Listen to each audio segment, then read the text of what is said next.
Get up to the Skype wall. Delighted to say we've got Ben Shave there. He's a Portuguese football expert and he's with us up on the Skype wall. We want you to join in throughout the course of the evening. Ben, good evening to you.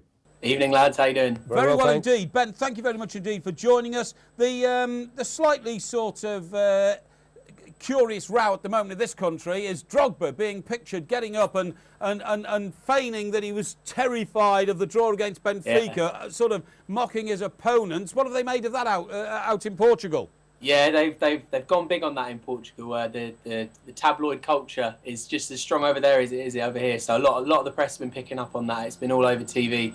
Benfica themselves have kept quite quiet about it. Jorge Jesus, the coach, said, we'll give our answer out on the pitch. But yeah, it's definitely been picked up on. They've definitely noticed it. Okay, but has Drogba actually, misread the whole situation, or Benfica a much better team than Didier Drogba thinks they are?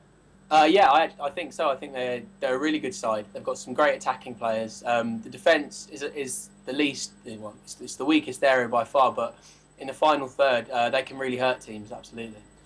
Ben, that's the thing I was going to say, because Chelsea, for me, they're not sharp.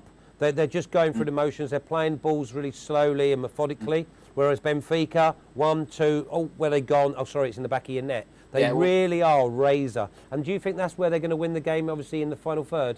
Yeah, well, I think Benfica's main strength is the way they transition from defence to attack incredibly quickly. They've got really good passes of the ball. You look at Pablo Aimar, Axel Witsel, Javi Garcia, Bruno Cesar. They can all move the ball around really quickly. And Chelsea's game for most of the season really is basically the main characteristic of it has been a really disjointed midfield.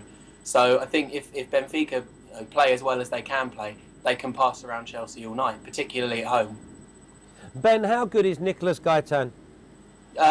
He's actually been off form for the last couple of months, but when he's on, he's extremely talented. And have they said he's off form because he's been linked with the likes of Man United and Chelsea? I think he's genuinely. I think his head has been turned a little bit, although he has given interviews saying otherwise. I think he's been struggling a bit with injury.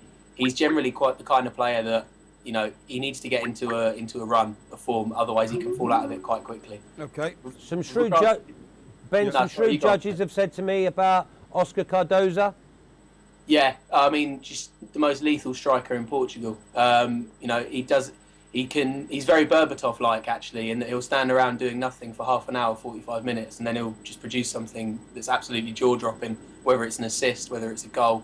He's absolutely vital to the way Benfica play. Yeah, tell me this, please, Ben. What effect will the atmosphere at the Stade de Luz have tonight? Stadium of Light, for those who don't speak Portuguese, by the way, because at least two of that Chelsea squad have been there many times before. I say many times. 2004, of course, England played some of their qualifying games there. And, Frank Lampard said it is a brilliant stadium. So brilliant, it might even inspire the Chelsea team rather than put them under pressure. Yeah, you never know. I mean, I don't know if you know the Luz. It was the stadium that they based the design of the Emirates on. Yes. It's very similar in look. It's very similar in the way that, you kind of walk around. They look very similar. But I think the difference is, don't want to offend any Arsenal fans here, is that the Benfica fans are far better at making an absolute racket. You'll have flares. You'll have smoke bombs going off, you'll have flags, all that sort of thing. And I think, obviously, the likes of David Luiz, Ramirez, they'll be welcome back up to a point. But once the game gets going, I think, obviously Chelsea have all the experience. They're actually a far more experienced team than Benfica. But I think the kind of atmosphere that will be created, it's definitely something for them to consider. Ben, can you tell us how highly you regard Benfica, as well as like Porto and Sporting Lisbon? Because obviously they've played English clubs. Because everyone looks at Benfica, and if you're an ignoramus, you look at it and go, oh, they're third in the league, they can't be the best side. Are Benfica potentially the best ones? Well, I think over the last couple of years, Porto have been the best team in Portugal. And actually, if you go back most of the decade, Porto won 7 of the last 10 championships. So they're the strongest, I think, without a doubt. But Benfica this season, apart from a couple of iffy performances, which actually comes when Javi Garcia, the midfielder, is missing. They're very weak without him in the midfield. They have the ability that very few other Portuguese teams have, which is moving the ball around incredibly quickly. I think Sporting, you saw against City, you can pin them back quite easily. They struggle to get it from defence to attack quickly. Porto, not as good as they were last season without Falcao, without Villas-Boas, without, he is a leader of men, believe it or not.